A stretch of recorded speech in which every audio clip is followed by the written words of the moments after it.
thriving at work actually has a ripple effect in my home and in my neighborhood and in my town that I think is just incalculable. Brothers and sisters, welcome back to another episode of Work, Life, Play.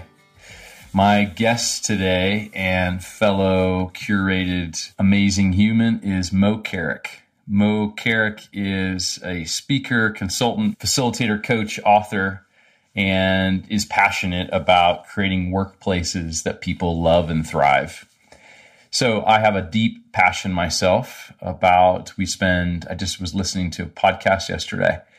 We spend anywhere from 70,000 to 120,000 hours of our life at work. So you know what? It better sure as hell be good. And we better be intentional about how we're causing and creating that it's not on others for that to be created for us. And Moe has some really great ideas, a couple books as well on how to make work habitable for safe for humans and where the humans can thrive. So I know you'll enjoy all of her work. You can find everything Moe Carrick at moecarrick.com. Settle in for a great conversation. Another, again, just, work, life, play, where all of the lines get blurred and it's impossible to figure out exactly whether we're working or whether it's art. Here we go. This is good for you. You can do this. Keep going.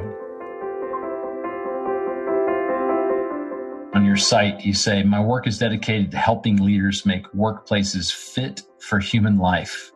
Period. ... So that organizations can do all the fun stuff that they need to do. So tell me about fit for human life. Well, I think probably a lot like you, Aaron. I'm a fan of your book, and for me, what I see and why I've decided to put some of my thoughts and ideas down into Bravespace Workplace is that I think we've known in the realm of organizational development, of people development, of leadership and strategy. I think, we've known what it takes to make companies work for people for a long time. I mean, I got my graduate degree in 1989, just to date myself. And we knew it then, but we're still not doing it.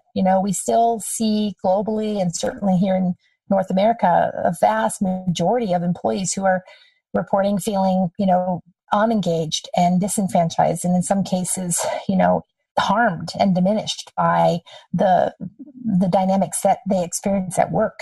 And I really do believe and have seen in the course of my career that what makes companies and organizations of all types great are the people in them.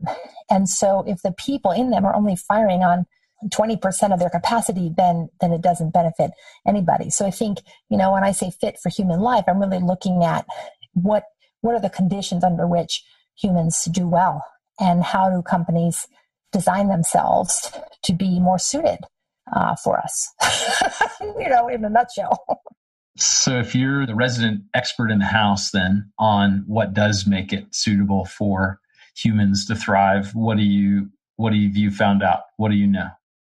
Well, there's two bodies of work that I focus on a lot in the book and certainly in my practice too. And the first is a better understanding of what it is that we need from work. And that research started with my first book, which is called Fit Matters, How to Love Your Job, which I wrote with my co-author, Cami Dunaway. Cami was then the CMO the SVP, of sales and marketing for Nintendo of North America. She's now at Duolingo. And Cami was one of those people who joined Nintendo because she thought it'd be a job of her dreams. She came over from Yahoo. She was like, this is going to be great. And she only lasted in that senior role for 2 years. And at that time, I was coaching the president and executive team. And she was surprised, like, why didn't this work out? It looked so good at the beginning. And so we started really poking at together, just kind of informally as friends and colleagues, like, what did happen? What is this thing called work fit? It's clearly not the same thing as fitting in. And that's where we began together to unpack this idea of what are the things people need from work. We actually ended on 6 in Fit Matters, and with Bravespace, I've added a 7th, things that we need from work. And happy to walk through those if you want, but I would. Yeah, please tell us. Yeah, tell us what they are. Well, it's interesting because a lot of them are connected to our basic human needs. And you probably remember Maslow's hierarchy, right? From, Psych 101. And a lot of Maslow's model still sticks today, I think, but there's some parts of it that have been debunked by theorists that are smarter and more in that space than me. But what I'm noticing and what we've noticed in our research is that a lot of our basic human needs are now largely fulfilled more than ever from work because of our 24/7 plugged inness and the meaning that we extract from our identities that are connected to work, especially if we're working, full time. So the 7 things, without sort of belaboring them, are, the first is to meet our basic needs, which has to do with our salary and our non-compensation benefits. And that's what helps us provide ourselves and our families, food, water, shelter, safety, and security, which are all at the base level of Maslow's hierarchy. What I find fascinating about that one, and I'm sure you've seen this in your work too, Erin, is that, when all things are equal, if we feel that 2 conditions exist, one is that we feel paid fairly, and the second is that we can meet our basic needs. We can provide food, shelter, safety, security, and water for our people. That one falls really quickly to the bottom of the list, especially for the millennials and the entering generations. It's not so much a driver as it was, but it stays in first place if those 2 conditions aren't met, which is powerful when we think about minimum wage jobs and the wage gap, that we have here in North America. So that's the first one. And then in no particular order, the others include our need to learn, to grow, to be better tomorrow than we were yesterday. It's a human need, and we seek it out in the workplace in a variety of ways, from the C-suite down to the front line. We need to be seen, which has to do with having someone know our name and maybe know a little bit of our story. My 18-year-old daughter got her first job in high school in her senior year. She finished in a non-traditional way, and she was suffering from some anxiety. And I noticed she was having a lot of trouble getting to school on time and stuff, but she made it to this job every day. She was a dishwasher on time, early, and she just loved this job. And I asked her one day, like, what is it you love so much about working at this job? And she just looked at me. She didn't even hesitate. She said, "Mom, they're expecting me." And I thought, yeah, that's it. That's being seen. That's knowing that we have. That's worth getting out of bed for. Getting out of bed for. Somebody knows, somebody needs us to be there. And of course, Maslow did identify that as one of our needs around, making a difference. We need to be able to make our life work, and this one I think is really big right now in the post-recession economy. Of course, who knows with what we're going into with COVID-19. But we've seen the dynamics of people wanting to work their work around their life more than ever before, whether it's to support their hobbies or to have quality time with their families or to be a caregiver. We want our life to work, and we need our workplace to help us do that rather than, the other way around. We need to contribute, which I define as really doing something that matters to someone. And oftentimes people ask me, well, do you mean that, every organization needs to be purpose driven or exist for the common good? And I don't think that's really what we mean by this piece. I think more we're talking about, do I, as an employee at whatever level, do I know why what I'm doing matters to someone? And if I don't, why am I doing it? It's a link to purpose. Is that what you're referring to? It is. But it doesn't have to be a highfalutin purpose like that I'm just working for, a mission-driven organization that's a nonprofit or somebody that's changing the world with climate change. It doesn't have to be that. It can be that I'm manufacturing a product that I, for some reason, believe in, and that I know if I'm in finance and I'm working in spreadsheets every day, what about that matters? How does that help? So I think that that's a place where managers actually can do a much better job, is helping their employees understand why do I need to mop the floor in this exact way? Why do I need to count this inventory 4 times? What's behind that? And again, being able to explain it. The last one, I think I've gone through them all, is to connect. And this has to do with really our social connections with each other. We're hardwired as human beings for social connection. And this is the one that I think Aaron has been kind of debunked from Maslow's hierarchy, because he had our need for human connection. He put it in kind of a love and belonging category about midway up his pyramid. But modern theorists, from Daniel Goleman to Brene Brown, who's a mentor of mine, really have put our need for human connection right down at the same level as food, water, shelter, safety, and security. So, when we think of that another way, without social connection, we will die. And we see a lot of evidence of that and a lot of efforting of what is actually a crisis globally right now of disconnection. And I think particularly for those of us working full time, we bring that need for connection right into the workplace. We don't wear a sign on our neck like Paddington Bear that says, please connect with me, but we might, we might as well. That's good. So, I have the visual in my mind. So I have a question for you then, Mo. Why are we so complex? It's a good question. I don't know. We've evolved to be this complex. We're sensitive creatures. We're intelligent creatures. We've adapted, in an evolutionary way that makes us interdependent. And I think that, I don't know. It's a good question. Like, why are we so complex? Because I sometimes wonder, are we that complex, or are we just, has the world of work failed to manage well our nuanced human needs? And what I sometimes talk about is that, our management theory formed in the post-industrial revolution based on a manufacturing model of one to many. People moved from agrarian societies into factories, and we had an overseer. I always think of Les Miserables, the movie and the Broadway show where you have all the sewing machines in a line. And, that was kind of how we originally started thinking about what's the role of management. And I think those kinds of circumstances are not the majority of workplaces today. And even those work environments didn't actually bring out the best in people.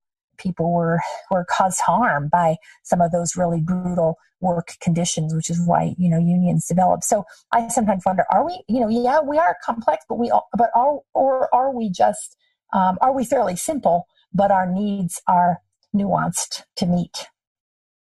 I don't know. Yeah, that's really good. What I've always wondered is, so my grandparents were on the tail end of the Great Depression. Then they would tell stories about just like the immense gratitude that they even had work, and that it was such a big deal. Like, oh my gosh, I had work on Monday, and I have work on Tuesday, and I have work on Wednesday. And it didn't subtract from the fact that it was challenging or tiring or those things. There was such a stability that came with having consistent work that foundationally created stability within this Maslow's hierarchy of needs, food, clothing, and shelter, that was taken care of. That I wonder if these other needs that have always been there for connection, for belonging, being seen, growing, learning, etc., that those are just simply suppressed and overrun by the dominant need of food, clothing, and shelter. Whereas, and now fast forward in our Western world, now for most people, not all, but most people in the Western world, their basic level food, clothing, and shelter, are taken care of. And then it creates the ability or room or space for these other longings that have always existed in us to actually have space and a voice. And then it becomes a lot more complex in how do we create environments that unlock this. Because if you're the manager who has an employee who's mopping a floor, and what you're saying is that there is a need for that manager to articulate the importance of why to mop the floor a particular way, or why to count the backstock 4 times. It's an interesting skill set that we're asking, right? To say, hey, I know that this very task-driven job, like here's a start, here's a finish, here's a task, complete this, but then make sure you embed in that purpose and meaning behind the task so they know how it connects to the greater good. As well as make sure you interact with the human while they're doing it so they know that they're valuable and that you see them, just like your daughter at work. Like all of a sudden, when what we're asking for people to do at work is much more than we would have asked them to do 40 or 50 years ago, I would think. Yeah, no, I think that's totally true. And I also think that it's possible that we actually, it wasn't as imperative in some ways that we brought our full selves to work 40 or 50 years ago. There were some notable differences, like we didn't have 24/7 connectivity, right? So we got to leave jobs, turn it when off, they were right. over. Close the door, lock right. the door, and drive away. Totally. People didn't have to carry their work home. And then they also, like you said, because there was some triaging of basic needs, there was a sense that there's, work and life, and people worked to make the money to have the life that they want. And I think that while that's still a fundamental driver today, I think it's a life has actually gotten a lot more complex around what it looks like to feel that we're adding value and what it means to exist in relationship to one another. I think that a lot of that is more complex in a service economy, in a digital economy, and in a global economy than it perhaps ever has been. And Mo, you say also that I steadfastly believe and maintain that our work and our lives are not separate, and our joy in one impacts the other. So say more about how the fact that we are where we are, wherever we are. Well, I think that it's easy to read a book like mine, or, book from another, set of management theorists or whatever, and sort of say, as if you're a leader in a company, and sort of just say, gosh, as a leader, as a CEO of this company, is it my job to make sure everybody there is happy? And I like to differentiate between happiness and thriving. And I think it is a leader's job to make sure people are thriving. But I also think that we as individuals have an obligation to be responsible for both our own thriving and our own happiness. And you talk about this, don't you, in your book, around, firing your boss and discovering the work, being in the work in a different way, being responsible for your own level of engagement, your own attitude, your own mindset. And I think that what I think matters there is how you contextualize it, how you think about it, how you work with it behaviorally day in and day out. And I think just separating, saying, well, this is how I am at work and this is how I am in life, I just don't think that works anymore. I think we're one and the same. The way we show up in our lives is very much consistent with the way we show up in our work. And so to me, the opportunity to become more effective, more happy, more content, more successful in one means I'm going to set myself up to improve the other. Have you read, it's kind of a dark read, Jeffrey Pfeffer's book, Dying for a Paycheck? No, huh? Oh man, it's, have a glass of wine or a beer when you're drinking it, because it's kind of it's kind of dark. But Pfeffer's a Stanford researcher. I love the stuff he puts out, and he did some pretty comprehensive analysis of the physical cost, the healthcare cost of work overwhelm and work dissatisfaction on our society at large. And it's really, scary, right? I mean, we're killing people with the workplace right now. And because we're killing people and we're making people sick, we're causing stress-related illness, we're having the individual not do as well as they could be. That, of course, impacts the family, and that impacts the community, and that impacts the town and the city and the nation. And so for me, like the place of work, thriving at work actually has a ripple effect in, Absolutely. in my home and in my neighborhood and in my town that I think is just incalculable. Yes, and that's the highlight. I even see, like on your website, how you have our work and our lives are not bolded, the word not separate.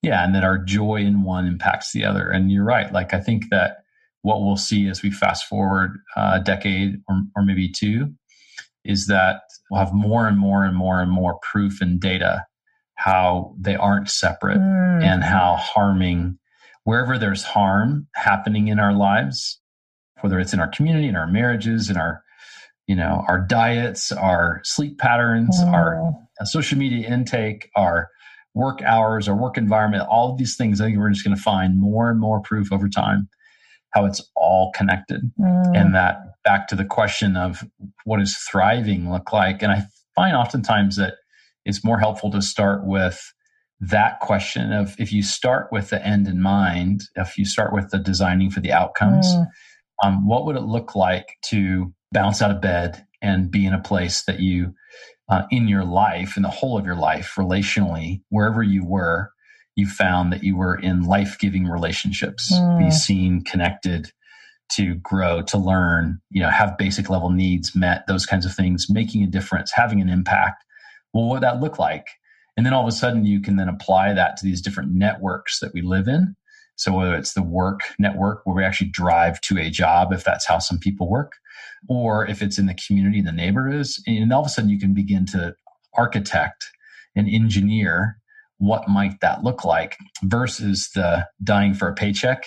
I have another interview that I just did recently, and he called it the Maslow's hierarchy of needs. Is so many people spend the majority of their time, 90% of the time, just paying the rent. So this idea of identity, belonging, longing, relational connection, meaning, purpose, they actually don't prioritize it because they're just in the fight to pay the rent. And whereas the folks that actually flip that, whether economically you're capable of doing that immediately or not, what are the ways we can begin to flip that to prioritize the areas to feed our own thriving, our own joy meter, our soul, whatever you would like to call it, so that we can build in these rhythms, these decisions, these relationships, these habits, these rituals, these things that can actually begin to feed the deeper part of us. That over time can unlock our ability to make sure we're always paying the rent versus being in that vicious cycle. And I know that I'm saying all that as I grew up with a single mom on food stamps. So I'm not saying that from a place of privilege. I'm saying that from just having watched it myself unfold over the decades. Yeah, no, I think that's really powerful, and it is a privilege to be able to think about those things now. And you and I both, I think, have some dimension of privilege in terms of being white and being in the world that we're navigating. We're able-bodied. And at the same time, it's an and both, isn't it? Where we have privilege, and then other areas we maybe have been disadvantaged. I too had, food stamps as a kid. And I think what's powerful about what you're saying is that by thinking differently about myself in relationship to my work or to my job, I can actually, influence what's within my control. I can make it better. And something that brings to mind for me, and this is one of the things I definitely wanted to talk to you a little bit about. And I want to tell you a little bit about the 5 levers for change, right? So those are the 7 things that people need from work. And then what I'm saying in Bravespace is, all right, there's these 7 things that companies and leaders of them ought to be doing. And the first one is what I call the human essentials, the who, and it has 2 parts: leaders with head and heart habits and teams to care. And on the leaders with head and heart habits, I'm struck with the topic of your book, and then what I know to be true, which is that even if I'm doing that mindset work, even if I'm really trying to be present and accounted for in my role around my attitude and my commitment to knowing why I'm doing what I'm doing and all of that stuff, if I work for a real jerk, that's going to be really hard for me to thrive. And consistently over and over again for the past, 30 years, what we've known is that people don't leave jobs, they leave bosses. Yeah, that's great.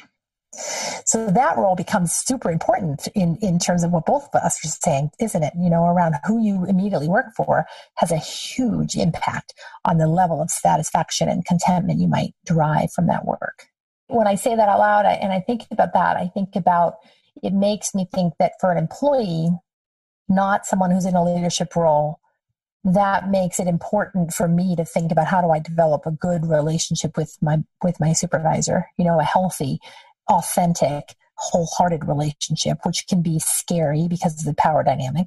But it certainly puts pressure on the bosses of the world, the people that do supervise and are the gatekeepers for how we know our companies, to sharpen their tools, to become as effective as they can at healthy relationships with their employees and leading in a brave way. I think it was a Harvard Business Review article that said, basically, statistically, if you have a bad boss or a good boss today, that relationship and how important it is that you're highlighting, that people leave bosses, not jobs or careers. What you can count on, 2 out of 10 are going to be great and possess the just kind of natural DNA. They just are great people, great leaders, and you follow them anywhere. And 8 out of 10 need some level of development work of, wow, that's really explains a lot. So it's interesting to me that if 8 out of 10 need a lot of assistance and development in who they are as humans and leaders, and the integration of that, dissolving the lines between who you are as a person at home and who you are as a person at work. I just find how it's interesting how little time we actually spend and effort in developing people, if that statistic is actually true. Yeah. No, I think it's really a great observation. And I would even add to it, not only just developing people, but developing people at the front line. Because what I see in the places I work is that, we if we invest anywhere, it's the most for the C-suite and the top of the entity. And I'm not saying that investment's not wise. It is. But we also need to be investing at the very front line. The new supervisor, the person who is on the factory floor, or, in a retail environment on the house floor or whatever, who's actually the one who's interacting with the big volume of the workforce day in and day out. I think what I have seen consistently is we underinvest there. And those folks matter so much, to our experience. Yeah. It's like, if we can unlock the magic middle, just think of what we could do. Oh, totally. Right. I mean, and activate that. And I've seen that, and I'm sure you have too, in some workplaces where the magic middle is like really on fire and the employees are having a fabulous experience. And also then the senior leaders are succeeding. They're making goals, and they too are feeling, activated, and that their role is highest and best use, And here's something else. I'm curious about your point of view on this. I mentioned that first skill, the who skill, has this head and heart habits, is how I call it. And what I notice is that, most of the time when any of us get promoted, we get promoted largely because of what I would call our head habits, like our cognition or our skill that's been cultivated over time. We're good at our job, so we get promoted to be a leader or supervisor. And, that makes sense in some ways, but I can't tell you, Aaron, how many leaders I work with who have been promoted because they're good at their job. And then they wake up on the other side of that and they're like, yeah, but nobody told me about leading. Well, I think that what I've observed is, and this is true for me early on in my career, is being rewarded basically as an individual contributor. I had an infectious ability to be able to recruit other people to come along with me, but it wasn't necessarily the same as leading. And what I mean by that is I was able to rally people around a cause, just dig in and bring people with me. And what I've discovered is then when I got put in leadership roles, and I watch this with other leaders I'm working with even right now, is then it's a very different skill set to begin to evaluate what is it that I'm doing or that I did that I now need to figure out how to magnify and amplify across the organization among other people. How do I begin to translate this, embed this? What are the choices? Because a lot of it to me was instinct along the way, and experiments and failures and all kinds of things. But realizing that leadership is actually, and there's this great quote that I have that Seth Godin wrote, is that he talks about leaders create an environment in which people choose to change. And it's safe to change. And there's an upside for change and for transformation, and that it's still their choice. But that's a very different skill set to create an environment in which it is safe to fail, safe to try, safe to tell the truth, safe to be seen, safe to be known. Like, that's very different than just being a real kick-ass individual contributor who got rewarded and got put on, some management team. Right. No, I think it's so true. And I think for me, that's what I put into that heart skills category. All the ways we inspire, all the ways we connect, the ways we create emotionally fluent relationships. I have a quote in the book that I have memorized that I happen to like, which is I talk about how inspiring leaders know that emotion isn't something that they need to get out of the way before getting their work done, but it's rather the core drive that fuels their team. Like, that's how we have hope. That's how we believe go this way versus go that way.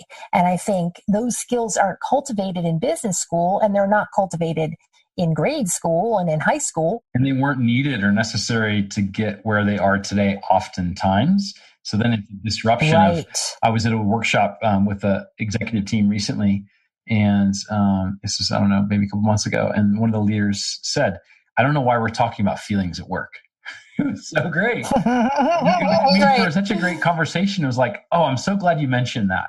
Let's talk about that. Yeah. Why are we? And how is it that we've gotten so far in the work world believing that those things belong in the trunk of our car where we should have left them this morning? Right. And so we had a great conversation like, oh, okay, well, we've created a binary world that we live in, and we pretend that we are robots during the day. Yeah. And then, we can go pick up our bag of feelings that we left in the trunk of our car when we go home and then deal with those when we leave. Like, to me, it's just actually comical. It's almost like cartoon-like. But again, here we are. And the more complexity, the more change, the more uncertainty that we face in the world, then I think it's just forcing our hand in integrating these things into our reality of everyday work. I love that reframe that you made with them in the moment. And when you're talking about cartoon, it makes me think about this image I have sometimes that I talk about this with the clients is like, I think sometimes in the workplace, we've become these sort of caricatures, like they're sort of like stick figures that have these giant balloon heads and like tiny atrophied hearts, like we focus on our analysis and our logic and those are important skills. It's not like we can get away with not thinking, but we know, and we've researched, and the evidence is clear for us out there, not just my research, but others' research that says that actually we need to be mining the data that exists within us, which is our feeling states. And, the funny thing is, isn't it that like we say, oh yeah, let's, and we've been trained, I think, in business for sure, that we leave our emotions in the trunk of the car. But the reality is we don't. We carry them right into work and they leak out all over the place, causing harm, through rumors and gossip and, back channeling and all of the ways that they show up that are so unhealthy. We just aren't talking about them, but they're present, they're totally present, which is, by the way, part of what drew me back in 2014 to Brene Brown's work.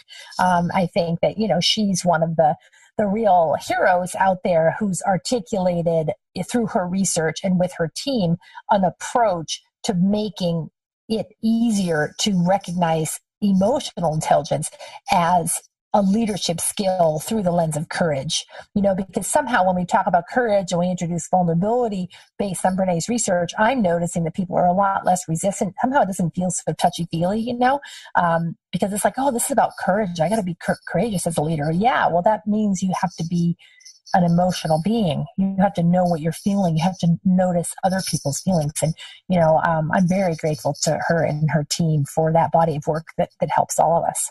Yeah, I absolutely agree. And I think that what she's helped do is two things.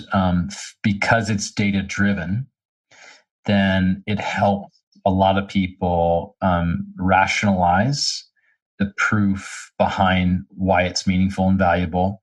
Secondly, as you mentioned, it's a reframe to be about courage, not about sappy emotions and crying at work. And then third of all, she's a really big deal and sells a ton of books. And speaks widely and has millions and millions of people who watch her videos on YouTube. So as a result, it's like it kind of softens the soil, the hard soil, throughout the planet in the workplace to say, oh, you mean like that? And it's not, it doesn't make it easy work. But it does normalize it to a degree where I feel like it's a little bit less, looks like I feel a little less like I have four eyeballs when I'm talking, when anchored in some reference points that people can have already previously accepted as and understood as fair game. Well, totally. I would agree. And I think one of the things that Brene has taught me for sure, and that I'm trying to continue to refine my skill at, is she's just such a beautiful storyteller that if we all could tell stories like Brene Brown, we would have so much better connection, with each other and really have higher capacity there. So it's good stuff. Well, I think your beekeeper story is one that's worth mining in there. Somewhere in there, Mo, I'm telling you, there's a keynote you can pull out of there. Everybody's highest and best use. Everybody has a job. Like, I don't know. There was something there. Thank you. I might have to have a living hive. Like this is the recent loss. I came home. My husband and his son had been visiting. They lived down in Santa Cruz, and he came up and they got into the hive, and it was a warm day. And I said, "Oh, how'd the girls look?" And he just looked at me like they're basically dead. Like we have maybe 1,000 bees left. And I was like, "Okay, that's not going to be my good leadership story. I got to have a healthy, thriving hive." Before I can, I think it's in development. That's right, in development. There you go. Well, Mo, where do we find, so for folks that want to find more of your work and your body of work in the world, how do we locate you? Yeah, thank you. You can go to moecarrick.com. It's M-O-E. My name is spelled M-O-E. So just Moe Carrick. And you can also find me on LinkedIn, on Instagram, on Facebook. It's all Moe Carrick. And the book has its own website. Both books do by their title. So bravespaceworkplace.com or fitmatters.biz. And I'd love to connect with your listeners and hear their questions and support them in their journey, especially right now. We probably, like you, we've put out a bunch of resources this week and last week that are free. We're calling them Brave Councils, ways to get people talking about how to lead, how to be an employee, right now in these really strange times that we're in with COVID-19. So I'd love to share that with folks if anybody's needing support.